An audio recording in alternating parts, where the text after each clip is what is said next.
Hi there, everyone, and welcome to Paper Wishes Weekly Webisodes. I'm Sara Newman, and I'm so happy you're joining me for this episode of Saturday with Sara. Today, I'm excited to show you a really fun collection from our friends at Stamperia called Garden. We have pattern papers, rub-ons, chipboard ephemera, plus a stencil, so there's a lot to play with today.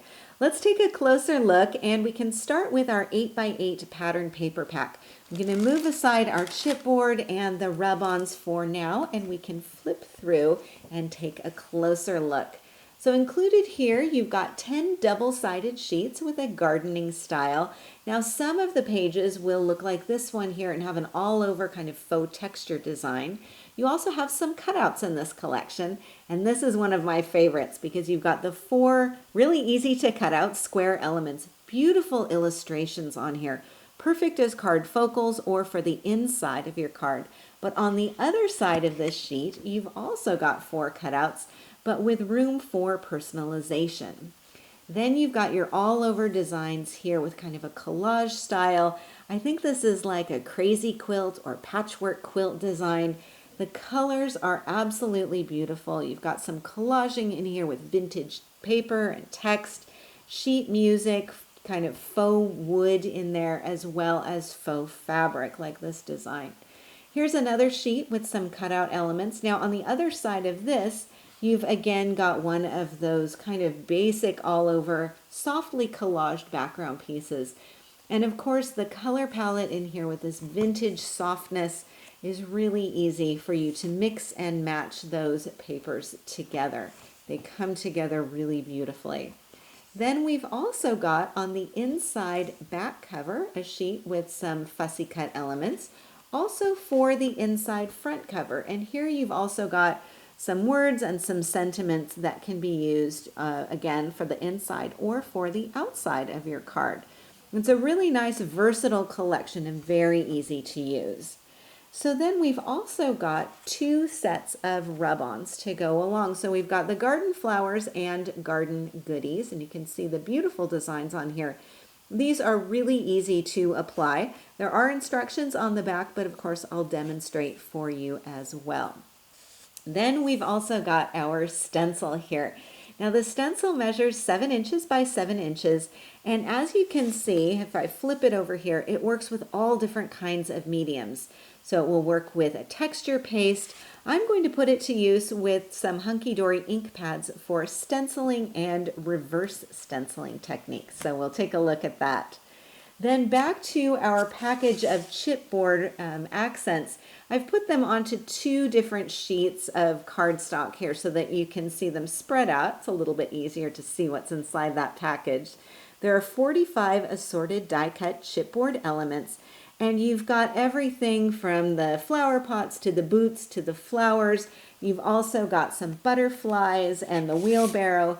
Everything is, of course, color coordinated and lots of different sizes. So again, you've got something for the front or for the inside of your card. Now, of course, everything in today's collection is perfectly coordinated to go together to make it really easy to create cards with that gardening theme. I'm really glad that you're here today, and I'm really excited to explore all the creative possibilities with you. So come play with us. I'm using one of my very favorite pattern papers from today's collection as my background sheet here. So I know I've got a lot of other elements on here, but let's take a look at this sheet when it comes from the paper pack in its 8x8 size. Well, here I decided to trim it down slightly smaller than the front of my card, and I inked around the outside edges with velvet fawn, and that's going to create a nice bit of definition around those outside edges. Now I could have covered my card front with this whole piece of pattern paper and just trimmed around the outside, keeping everything even, but I really like having this white border go along here, especially when you've got a paper that's got lots of different shades of kind of a tan, rust brown, and some darker colors here. That white border will help to sort of lighten the whole design a little bit, and it coordinates nicely with some of the lighter colors in the pattern papers as well as in my card focal, and just adds a little bit of brightness to the overall design. But I love this paper because you've got not only these rust colors and the kind of old aged paper in here, but you've also got hints of teal and blue. So many different portions of this paper that you can choose from in whichever section that you want to pick from. So with the rest of my card, I've kept things fairly simple. I've got a focal cutout again from the paper pack, and let me pull out this sheet here. So you can see it's this square that I've trimmed out, and I've trimmed this slightly smaller than the actual cutout. So whereas you've got a teal border going around here, I've trimmed it just inside that line. And I did that because I wanted to mat this onto a scalloped square. And the scalloped square that I have fit perfectly if this is just a little bit smaller. So you can see that's how it fits in there. Now the scalloped square that I'm working with is from one of my favorite die sets from Hot Off the Press. It's the 10 square and scalloped cutting dies. This is one set that really I never put away. I use it for almost daily, actually, daily card making. So I've trimmed around there, and I've got this nice rust colored background, and this is from the Songbirds collection. So that's what I've cut that scalloped mat from. My squares popped up on some foam tape, so again, a little bit of dimension there. But you'll probably notice a difference between this cutout and what's going on here, and that's because I've added some rub-ons. So this floral motif, and then this leaf, and then the butterfly here are all rub-ons simply applied onto that cutout before I put it onto the front of my card. So adding a rub-on to your project is really easy to do. I'm going to move aside these elements here and bring in a piece of just plain white cardstock. And then I've got one of the rub-ons here. This is one that I used. I think this is beautiful. Now the only other thing that you need to have is a bone folder or some kind of tool that you can burnish with. So what I'm going to do here is figure out where I want my rub-on to go on my paper. And I'm going to separate these two pieces. So I've got the liner on here, and then position this down. And I always like to pull up a corner of it just so I have like a little handle to grab onto on that plastic piece. And I'm going to smooth this down with my finger. So this isn't going to go anywhere as it is. It's got some stick to it. And then I'm just going to take my bone folder and gently but firmly burnish around here. So I do want to make sure to get around all of the little edges and details, especially if I've got a botanical or a leaf of some kind or something with some flourishes. You want to make sure that you've got all of those edges. And then, of course, going across the center there too. And then using that little handle that I've created, I'm slowly going to pull this up and just make sure that everything has transferred before I pull this off completely. So it looks like we did okay there. And I've got my beautiful leaf element on here. Now, I really like this because it's one of my favorite ways to add layers to a project. And of course, it's super simple to do as well. So I've got my leaf coming kind of out of this floral that's printed onto the cutout. And I've got another one here, and then this butterfly as well. Then I've also got a chipboard pair of birds. These are popped up on some foam tape. And I've also got this good day message on here. Now the good day is from our paper pack, of course, and this is from the inside front cover. So it's this little word or little sentiment, good day here, that I've just trimmed out using some scissors. And then I've mounted it onto a die cut piece. And the die cut that I'm using, also from Hot Off the Press, it's called the 8 Labels die set. This is another one that I use a lot. And it just has some really perfect sizes for elements like this to give a little bit more presence. So I've die cut this shape from kind of a book paper, faux text paper on there, and then glued the two together. This is popped up with some foam tape and then kind of overlapping some of these floral elements here. I have a little bit of jute twine for some softness as well. And then for my card inside, I have some more pattern paper plus another scalloped square motif. With pattern paper, I've got a birdhouse rub-on and then a Sending Smiles Dazzle message. For this card, I'm using some of this beautiful background paper as a basis for stenciling. And I kept the stenciling tone on tone so it won't compete with my butterfly trio, but it still adds a lot of depth to my card project. And this is a super simple technique to do and one that's great for adding in some dimension to your card. So let's have a closer look, and let's have a closer look at our stencil. So the stencil is 7 inches square and it has an all over design, which makes it really useful, especially for backgrounds. And the design is a small repeating kind of botanical or floral pattern, very versatile. So that means if you decide to stencil onto a pattern paper, you've got a couple of different options to work with. Now for something like this, I really like to go with either a faux texture or with a geometric pattern like a stripe. So I pulled a couple of sheets and thought we could take a look. So with this beautiful faux texture design, you've got a lot of different areas that you might choose to stencil onto. You've got a lighter portion up at the top, a little bit darker down at the bottom, and you've also got some collage kind of coming along, peeping through the faux texture on here. This would be beautiful for stenciling with, and I think you could get a really nice either high contrast look or again go for something tone on tone with this. Then there's a stripe, your classic kind of fabric stripe here, and this would also be beautiful too. Now with this one, you may want to go with a slightly darker ink color. I think like maybe that velvet fawn or the greige would be beautiful with this, and pick up some of those warm brown tones in that background. But again, a geometric and a floral or botanical just goes so beautifully together.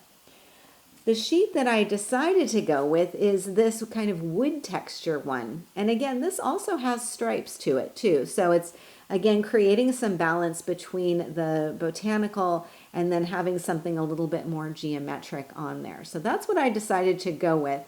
And it worked out really nicely. Again, I went with something a bit more tone on tone. So the ink colors that I'm working with are these two right here. So I've got the lime zest and the pear green. And to do my stenciling, I'm using one of the blending brushes. And so this works out really nicely for creating some color and texture through that stencil. A very, very easy technique to do though. So let me move aside some of these things and bring in just a plain piece of white cardstock with that stencil taped on there. So I'm using Hunky Dory's low tack tape to secure this in place, and that just means that I don't have to count on myself to make sure that that stencil doesn't go sliding around there. So I'm going to start with my lighter color, which is the lime zest, and then I've also got my pear green here. So I've just got the two of those ink pads right next to each other.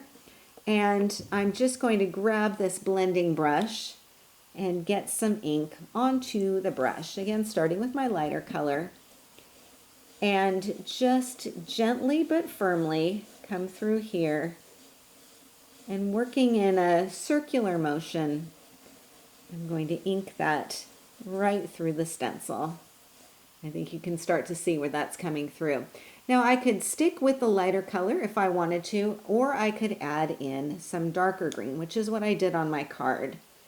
Same process, and I'm not cleaning off my brush in between. I have a lot of these blending brushes and I tend to use them in color groups. So I've got one brush that I use for all of my greens, another brush that I use for my yellows, another one for red, and then that way I can make sure that I'm not having to take the time to clean those brushes in between each use. So I'll come in with a little bit more of that green here, the darker green. And again, I think you can see that coming through. So what I'm going to do now is move aside my ink pads, and then we'll just lift this up and have a look. Pull aside that tape on there. And then there you can see. What I love about this stencil is that you are able to get such a crisp and beautiful design, even with that detail pattern on there. So really, really useful, very versatile, and excellent quality as well. So A great stencil to have, whether you're using it with these pattern papers, or I'm sure you will find you'll use it with others as well.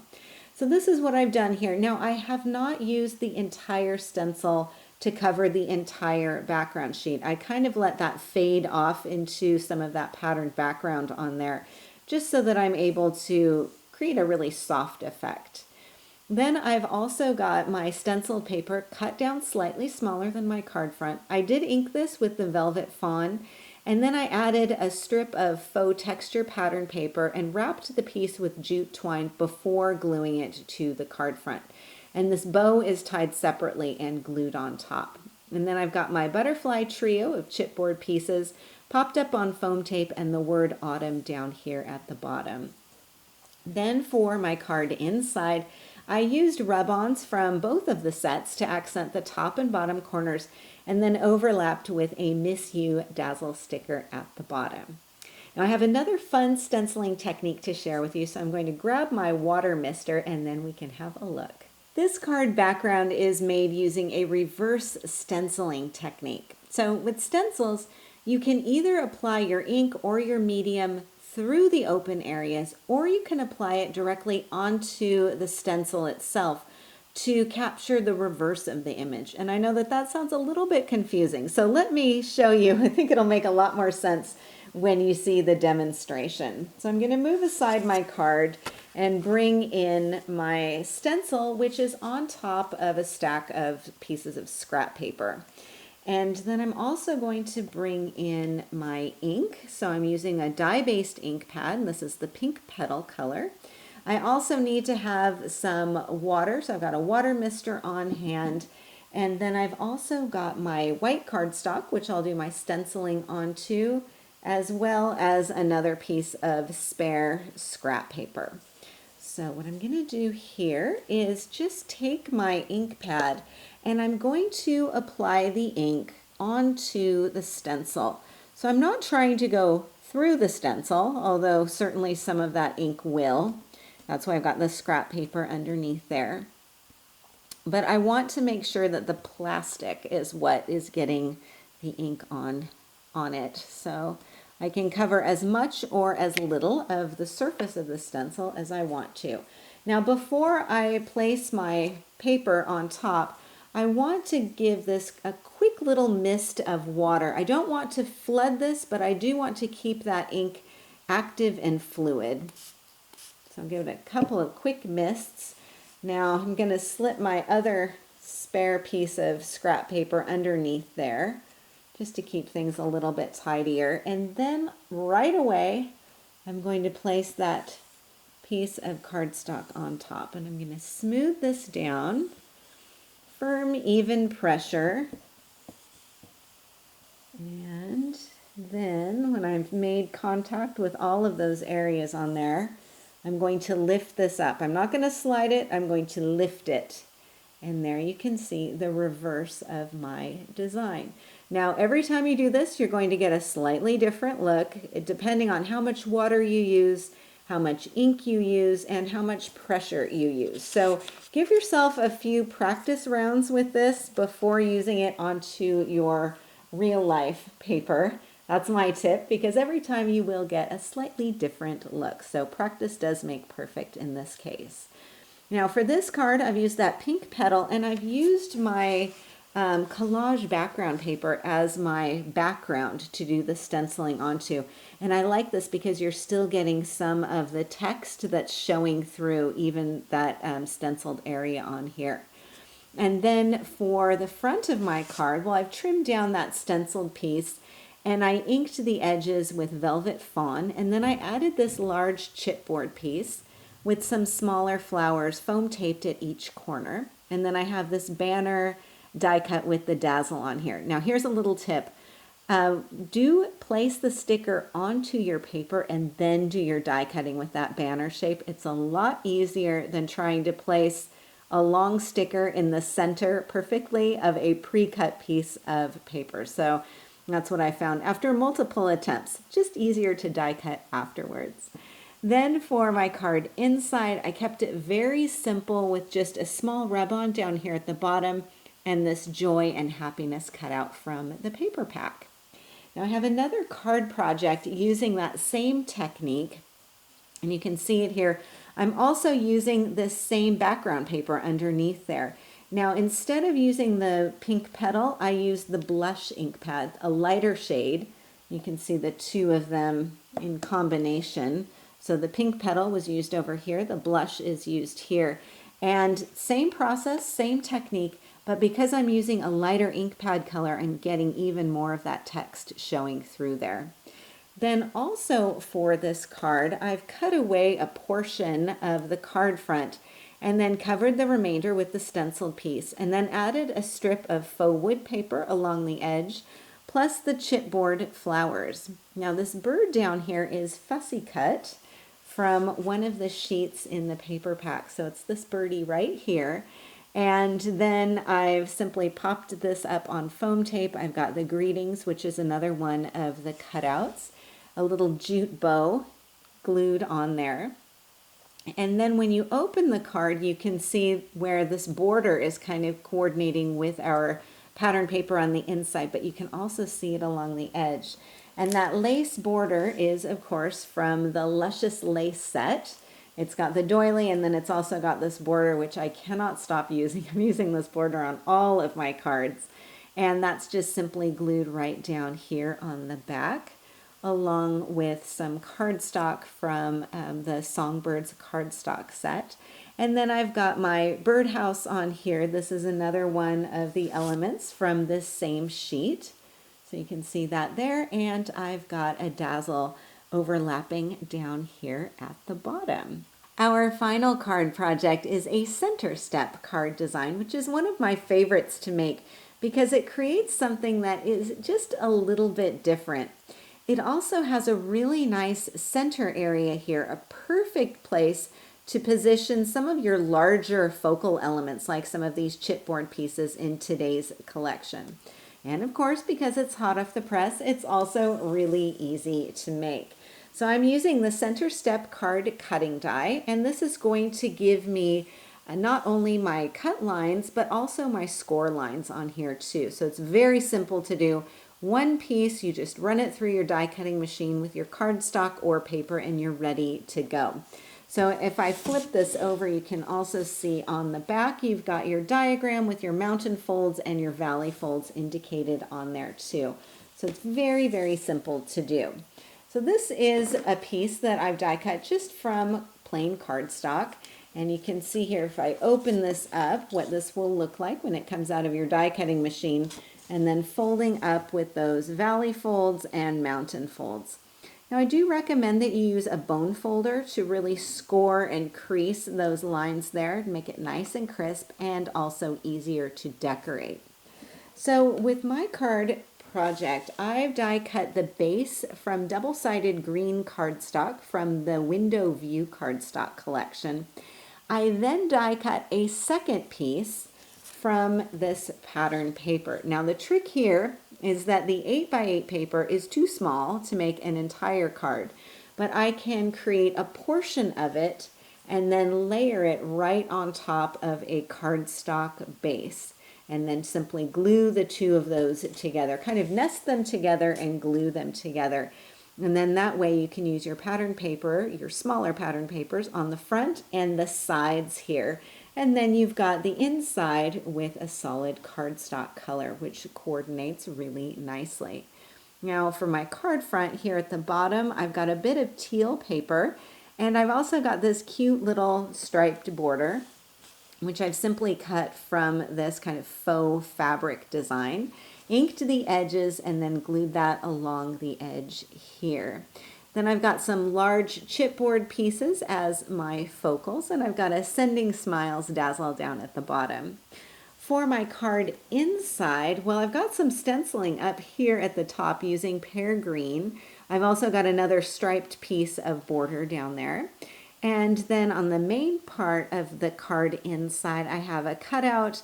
I've also got some chipboard flowers, and I have a watering can and a little butterfly rub-on. And then the Grateful Dazzle is the finishing touch.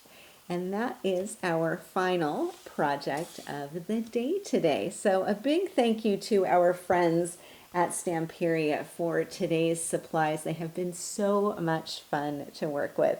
And a special thanks to you for joining me today. We're really glad you're here, and we're happy you're a part of the Paper Wishes family. Do feel free to leave a comment. We love to hear what you think. Each item can be purchased separately, and you can see them below. However, we've also bundled them into a creative money saver just for you.